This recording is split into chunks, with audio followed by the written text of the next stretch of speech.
आपके परिवार में कितने लोग हैं? देखिए, हम तो 11 भाई बहन थे। सभी लोग ओशो के सन्यासी हुए। यहाँ तक कि आश्चर्यजनक बात, मेरे माता पिता भी।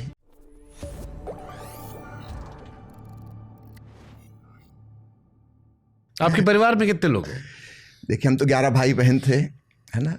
सभी लोग ओशो के सन्यासी हुए। यहाँ तक कि आश्चर्यजनक बात, मेरे माता पिता भी ओशो से इतने प्रभावित। हमारे सारे रिश्तेदार, मेरे जितने भी जीजा जी हैं, भाभी हैं, सब चाचा चाची, वो सब ओशो के शिष्य हुए, सन्यासी हुए। मध्य प्रदेश में जन्म हुआ, आपका परिवार वहीं था? ओशो का जन्म हुआ एक छोटा सा गांव है कुचवाड़ा, रायसेन जिला में। वो मेरी ननिहाल थी, है ना। फिर गाडरवाड़ा एक जगह है नरसिंहपुर जिला में, जबलपुर से लगभग 2 घंटे दूर। वहाँ पर ओशो की शिक्षा दीक्षा हुई बचपन से लेके मैट्रिक तक की। उसके बाद फिर वो जबलपुर पढ़ने गए। तो जबलपुर एरिया में ही यह सब आता है।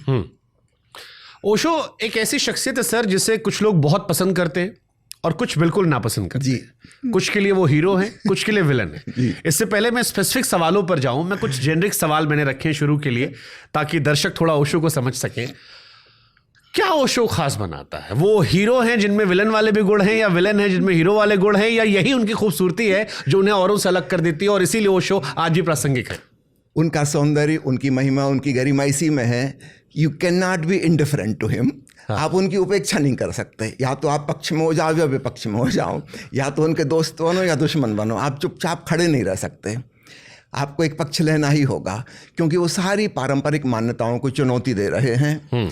हर चीज़ पर सवाल खड़ा कर रहे हैं। जिनको हजारों साल से अंधविश्वास किया गया है, उन सबको उन्होंने विवेक की अग्नि में निखारा, तपाया।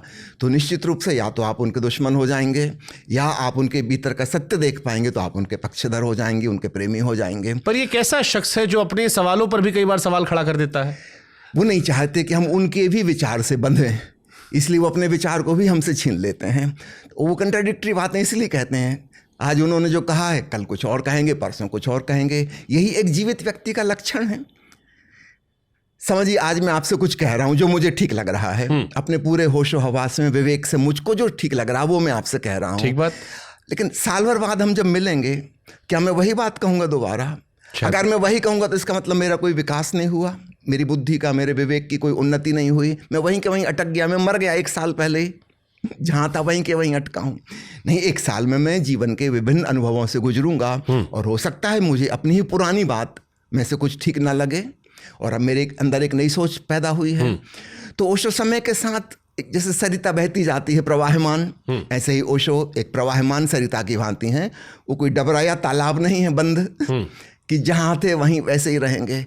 तो निश्चित रूप से 58 साल की उम्र में वो 58,000 बार बदल गए। अच्छा, एक चीज़ और आती है, जैसे जो ओशो को पढ़ते हैं वो तो उनके बारे में गहनता से जानते हैं।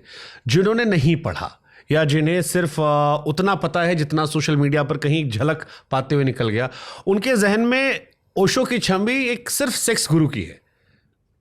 नेटफ्लिक्स से फिल्में भी आई जिसमें भी मूलतः जो वायरल हुआ वो वही कंटेंट वायरल हुआ जिसको दिमाग में डाल दिया गया कि एक ऐसा व्यक्ति जो सेक्स को लेकर बड़ा ओपन था, आज़ादी दी, और उनको लेकर धारणा ये बनाई गई।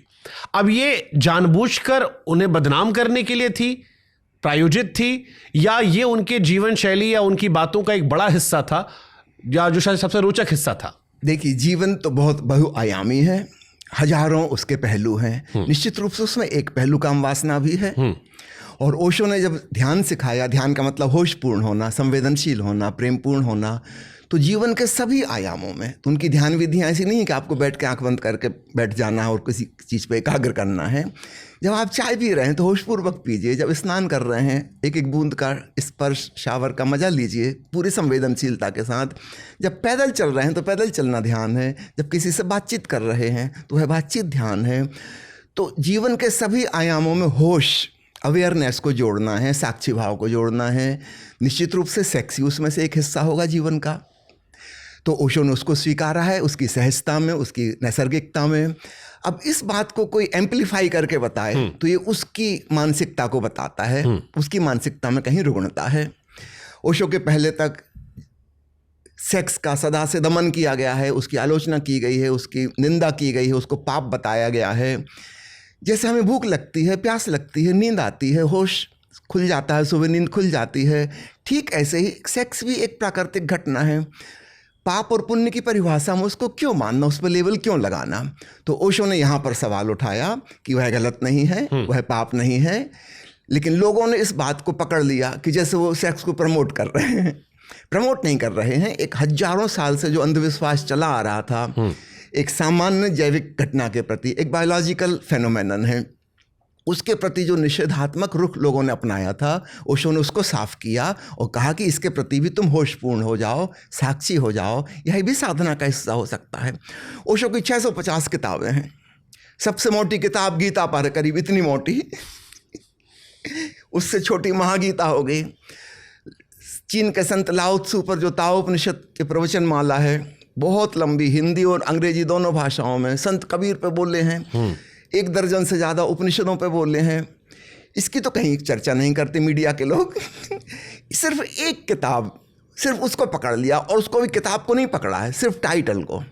जो लोग ओशो की आलोचना, निंदा करते हैं, उनमें से किसी ने वह किताब पढ़ी नहीं जिसकी वो आलोचना कर रहे हैं। तो पहले पढ़ तो लो, फिर आप निंदा करना अगर उसमें निंदा योग्य कुछ है। मैं डिटेल में जाऊंगा क्योंकि वो पूरा टॉपिक मैंने रखा है।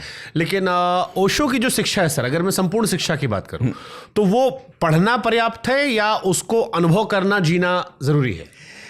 पढ़ना प्रारंभिक कदम है, आरंभिक कदम है ना, लेकिन उससे वह ज्ञान नहीं मिलेगा जो ओशो हमें देना चाहते हैं। एक ज्ञान शब्द का हम 2 प्रकार से उपयोग करते हैं। एक जानकारी है, इंफॉर्मेटिव नॉलेज, और एक है विजडम, प्रज्ञा, विवेक, जो हमारी अंतरात्मा में उत्पन्न होता है, वह बाहर से नहीं आता। तो ओशो की बातें सुनकर, पढ़कर हम अपने पुराने अंधविश्वासों से, विचारिक प्रणालियों से, मान्यताओं से मुक्त हो जाएंगे, और तब हमारे भीतर वह सहज ज्ञान उत्पन्न होगा जो प्रकृति से, परमात्मा से हमें मिला है। तो ज्ञान शब्द के यहाँ 2 अर्थ हो गए। एक जानकारी वाली ज्ञान, उधार, जो दूसरों ने हमारे भीतर भरा है और हमने उसको पकड़ लिया है, उसको हम अपना समझने लगे। ओशो कह रहे हैं यह तुम्हारा नहीं है, तुमने कहीं से पढ़ा है, कहीं से सुना है, कहीं अनकॉन्शियसली अपने वातावरण से एब्जॉर्व कर लिया है। तुम्हारा ज्ञान तुम्हारे भीतर से आएगा। तो ओशो हमें ज्ञान नहीं दे रहे हैं। वास्तव में उनकी शिक्षा को हम शिक्षा नहीं कह सकते। अंग्रेजी का जो शब्द है शिक्षा के लिए, एजुकेशन, उसका मतलब होता है किसी चीज़ को भीतर से बाहर लाना। जैसे कुएं से हम रस्सी डाल के बाल्टी में पानी खींचें, एजुकेशन का मतलब है खींचना बाहर। अभी हम जिसको शिक्षा कहते हैं वो है बाहर से भरना। जैसे किसी टंकी में हम पानी भरते हैं, तो ओशो पानी वाली टंकी के खिलाफ हैं। वो चाहते हैं तुम्हारे भीतर से, तुम्हारी अंतरात्मा से झरना फूटे, वहाँ से जो आएगा वो वास्तविक ज्ञान होगा। तो ओशो की शिक्षा को हम साधारण शिक्षा जैसा नहीं कह सकते। वो हमको कुछ थोप नहीं रहे, हमें कुछ दे नहीं रहे, बल्कि वो हमारे भीतर से जो चट्टानें आ गई हों, जिनकी वजह से अवरोध पैदा हो गया, हमारे भीतर का झरना नहीं फूट रहा है, वो उन चट्टानों को हटा रहे हैं। So it is not education in ordinary sense, है ना, उससे ठीक विपरीत है। वो हमारी चट्टानों को हटा रहे हैं ताकि हमारे भीतर जो झरना का पानी भरा पड़ा है वो बह सके।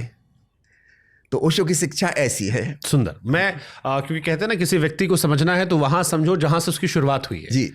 अब आपने जो बताया, ये ओशो को उनके जीवन विचार को आपने कोशिश की समराइज करने की, लेकिन मैं उस पहले बीज को पकड़ता हूं।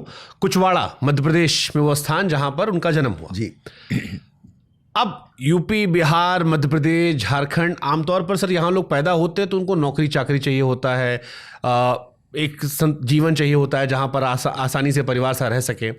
मुझे ये जानना है कि एक बच्चा ओशो कैसे बन गया? क्या ऐसा हुआ कि वो सवाल करने लगा? क्योंकि ये साधारण नहीं है, जो सवाल पूछे गए वो साधारण नहीं थे।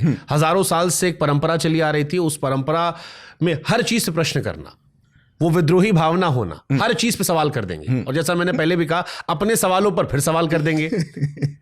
ये आपके परिवार में पहले नहीं हुआ होगा। ओशो जी से शुरुआत हुई, शायद यही वजह रही कि उनके माता पिता भी उनके शिष्य बन गए। ये भी अपने आप में रोचक है। तो ये कहां से, आप जब उनको पढ़ते हैं, समझते हैं, आप परिवार के सदस्य हैं, कैसे ओशो बनने की शुरुआत हुई? देखिए, अगर हम ट्रेस आउट करें पीछे, तो एक तो इस जन्म की कहानी होती है, उस संदर्भ में थोड़ा सा प्रकाश डालूंगा। लेकिन एक्चुअली जो आत्मा है उसका तो जन्म जन्म की कहानी है पीछे, है ना। ओशो ने अपने पिछले 4 जन्मों की चर्चा की है।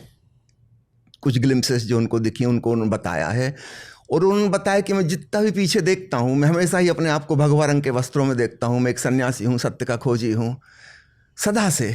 तो अब हम वहाँ से अगर ट्रेस आउट करेंगे तब हमें समझ में आएगा कि इस जन्म में वो अचानक ऐसे कैसे हो गए। अचानक कुछ नहीं होता, सब चीज़ें पीछे से चली आती हैं। अब तो मनोवैज्ञानिक भी इस बात से राजी हैं कि एक बच्चा छोटी उम्र से ही संगीतकार हो जाता है, सुरताल की उसकी गहरी पकड़, कभी बेसुरा नहीं होता, कभी बेताल नहीं होता। ये कहाँ से आया?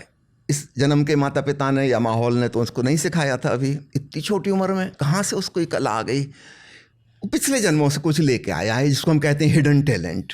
तो ओशो के अंदर वो जो विद्रोही आत्मा है, रेबेलियस स्पिरिट, वो इस जन्म की अकेली नहीं है, पिछले कई जन्मों का उसमें योगदान है। उनके चिंतन मनन, सोच विचार, तर्क क्षमता ये जन्मों जन्मों में विकसित हुई है, एक जन्म में कोई कर भी नहीं सकता। और जब हमें उतनी छोटी उम्र में वो लक्षण दिखाई देते हैं तो निश्चित रूप से अभी तो कोई शिक्षा दीक्षा हुई नहीं, किसी ने बताया नहीं है। तो एक तो वो कहानी हो जाती है, लेकिन वो तो काफ़ी मिस्टीरियस है, उस बारे में कोई प्रमाण भी नहीं है।